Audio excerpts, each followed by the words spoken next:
Imagine this. Something you do every day, something you probably think is healthy, like enjoying a nice cup of tea. Hmm.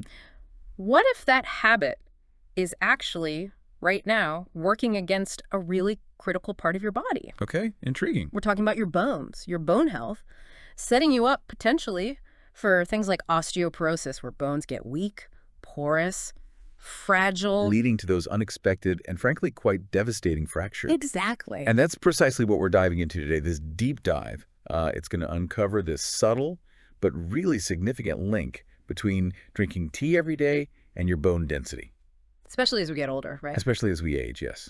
We'll dig into the why behind it, look at some real-world examples that are quite striking. Okay. And most importantly, we'll reveal a straightforward sort of strategic fix. It lets you keep enjoying your tea without undermining your bones. So you don't have to give it up. Not necessarily, no. Oh. Our mission here is basically to give you a shortcut, a clear path to understanding this, and, crucially, acting on it for your own well-being. It's funny, isn't it? Because you see tea everywhere, in health magazines, online. Oh, absolutely. It's touted as this miracle drink. Yeah, full of antioxidants, great for longevity, centuries of tradition. But what if there's something they're, well, just not telling you? Something missing from the picture. Exactly. Something that might explain why you, or maybe someone you know, feels like their bones are becoming more fragile, seemingly out of nowhere. Well, the hidden truth, and it is subtle, is that certain teas can quietly mess with your calcium absorption and your bone density. Silently. Yes, it's like a hidden path towards osteoporosis that develops gradually. Yeah. And doctors, they often don't ask about it in checkups. They're looking for the more obvious risks. So it gets missed. It often gets missed. But look, this isn't about demonizing tea. It's about understanding how it works in the body and how to, well, manage its less helpful effects. And this isn't just theory, is it? You mentioned real cases. Right. Think about Margaret, 78 years old, retired teacher from Ohio, super active lady, walked 3 miles every day, took her vitamins religiously, seen the picture of health. Sounds great. But then a simple slip. Wet bathroom floor, and her vertebrae fracture was severe, much worse than you'd expect. Her doctor found her bone density had just plummeted. Wow. And why? Well, after digging into her daily routine, the only unusual thing, the constant, was drinking 4 cups of black tea every single day. 4 cups? For 15 years straight. It was unexpected for everyone involved, but the connection seemed pretty clear in her case. Okay, let's unpack that then. What is it in the tea that's causing this problem? What's the specific compound? Yeah, the main players here are compounds called tannins. They're naturally found in tea leaves. Tannin, yes, sir. These are polyphenols, and they have this strong tendency to chelate minerals. That basically means they bind tightly to them in your digestive system.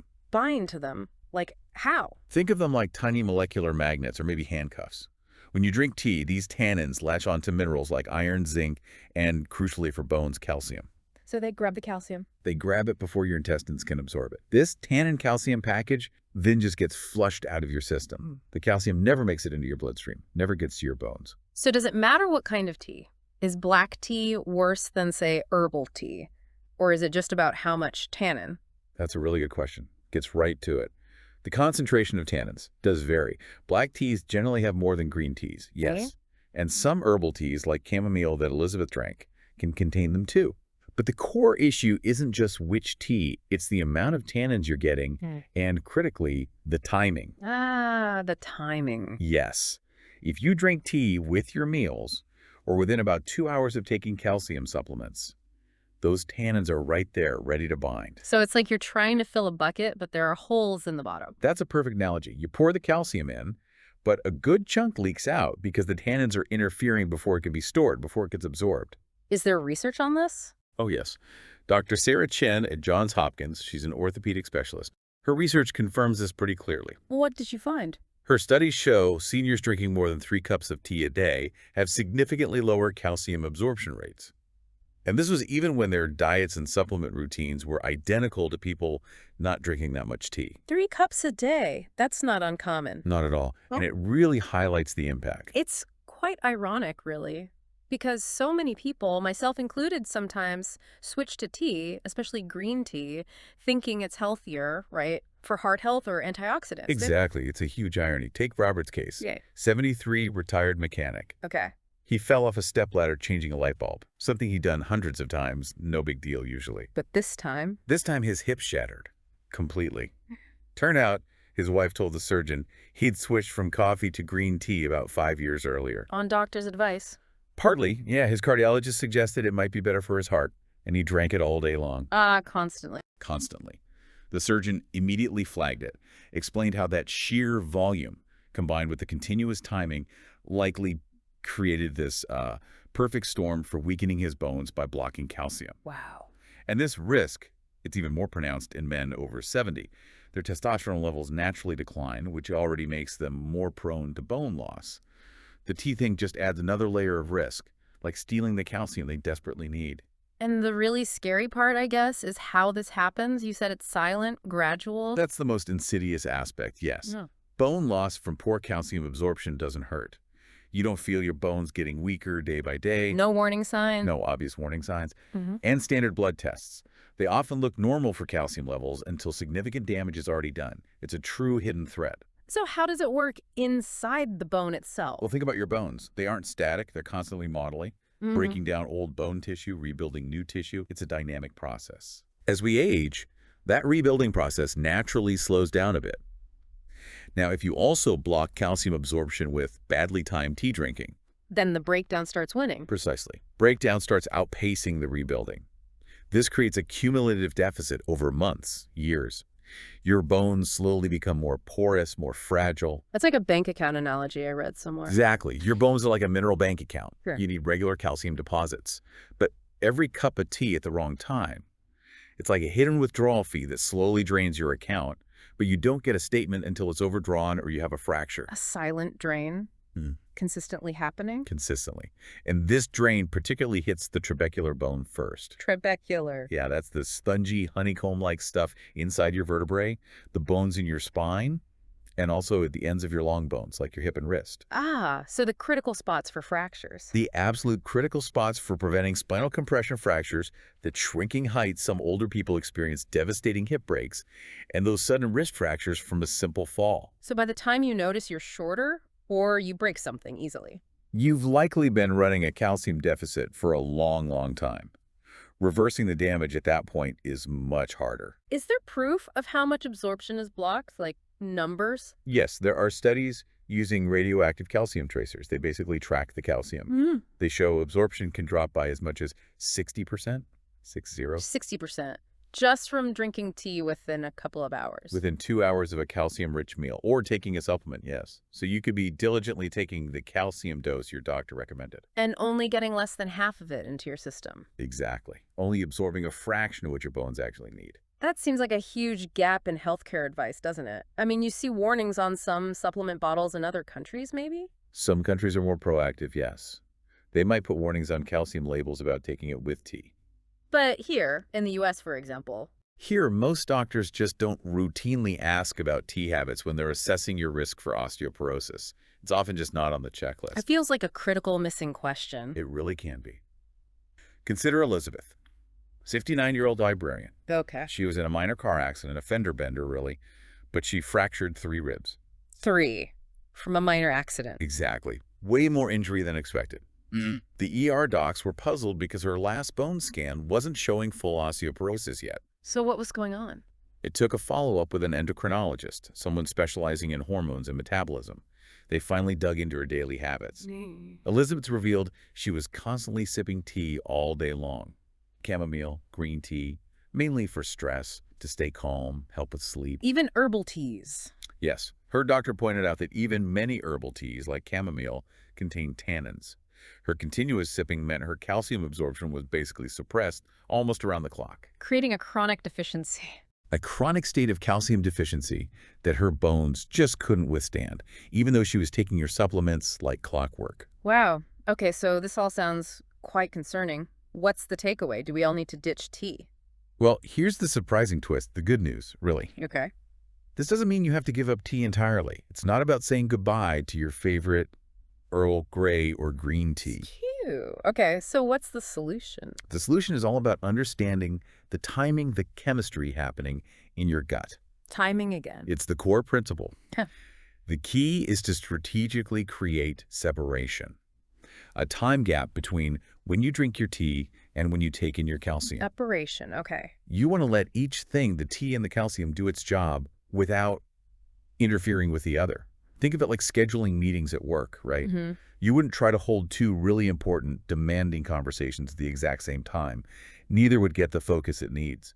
Your digestion is kind of similar. Give the calcium its own window to be absorbed. Precisely. Yeah. So the practical guidelines are pretty simple. Wait at least 3 hours after drinking tea before you take calcium supplements. 3 hours after tea for supplements. Got it. And, flip side, avoid drinking tea for 2 hours after you eat calcium-rich foods. Milk, yogurt, fortified cereals, leafy greens. 2 hours after calcium foods. Okay. If you stick to that separation, you dramatically improve your calcium absorption rates. And you still get to enjoy all those other benefits of tea, the antioxidants, the cognitive boost, the relaxation. That makes so much sense. And it really puts a spotlight on how common routines could be problematic. Oh, absolutely. Like having tea with breakfast, maybe another cup mid-morning, then taking your calcium supplement with lunch. That pattern, it's almost perfectly designed to be the worst possible timing for bone health. You're basically overlapping the tannin exposure with your peak calcium intake times. Sabotaging your own efforts without realizing it. Exactly. There's a geriatrician, Dr. Michael Torres, who specializes in bone health. He actually developed a specific protocol he calls the tea and calcium separation protocol. Okay, what does that involve? He gives his patients two main options. Option one, drink your tea first thing in the morning on an empty stomach. Then wait a full 3 hours before you eat anything with significant calcium or take supplements. Tea first, wait 3 hours. Okay. Option two, save your tea drinking for later in the day, late afternoon, evening, well after your main meals and any supplements. Keep your mornings and midday clear for calcium. So shift the tea away from the calcium. That's the essence of it. And he's seen real results. Dozens of his patients have shown improved bone density scores within just 6 months of making this simple timing change. It's amazing that a small adjustment can make such a difference. You mentioned Martha earlier. Yes, Martha, the 81-year-old yoga instructor. Yeah. A fantastic example. What happened with her? Her bone density scans had been showing a steady decline, which was worrying her, obviously, despite being very active, careful with her diet. But she drank tea. Yes, typically with her meals. She heard about this separation idea and decided to implement Dr. Torres' protocol. Shifted her tea timing. And kept everything else the same. Kept everything else exactly the same, diet, yoga, supplements. Within 8 months, her next scan showed the first improvement in her bone density in over 5 years. Wow. Just from changing when she drank her tea. Just from the timing change. Yeah. She's convinced it's what's allowing her to keep teaching yoga safely, well into her 80s, without that constant worry about a potential fracture. That's incredible. So wrapping this up, the core message, the really powerful insight here is that timing. It really is everything. It's everything when it comes to getting the best of both worlds, enjoying your tea and absorbing the calcium your bones absolutely need. Yeah. And, what's really encouraging is that once you start doing this, setting up that time gap, it becomes automatic pretty quickly. Like any habit. Exactly. It becomes second nature. You just naturally space things out without constantly checking the clock. Oh. And your bones, they can start responding faster than you might think. Really? How fast? Within weeks of consistently improving your calcium absorption, that rebuilding process can start to get a boost. It's slow, steady work, but you're starting to rebuild that density, that strength that protects you. Protection from those life-altering fractures. Precisely. So the choice really is yours, the listeners. And it's a choice that has immediate relevance, doesn't it? It really does. Don't let another day go by where you might be unknowingly hindering your calcium absorption. What should people do, like right now? Start tomorrow morning. Decide which timing works for you, tea early, wait 3 hours, or tea late in the day. Okay. Try tracking it for, say, 30 days. Just make a mental note or jot it down. That helps lock in the habit. Build a routine. Build a routine. And then, really importantly, talk to your doctor. Mention this timing strategy. Ask about getting a follow-up bone density test down the line to see the impact. Because your future really depends on these small choices. Absolutely. Yeah. Your mobility, your independence, being able to hug your grandkids without that flicker of fear about a rib cracking, Yeah. being able to walk confidently, climb stairs, just live fully in your own body. So much of that relies on strong bones. And it could hinge on something as simple as when you drink your tea. It sounds almost too simple, but the science and the stories bear it out. Don't spend another week wondering why you feel a bit more fragile or why that little bump caused a bruise or pain that lingered. Take control of the timing. Take control of the timing. Your bones are counting on you to make that simple strategic adjustment.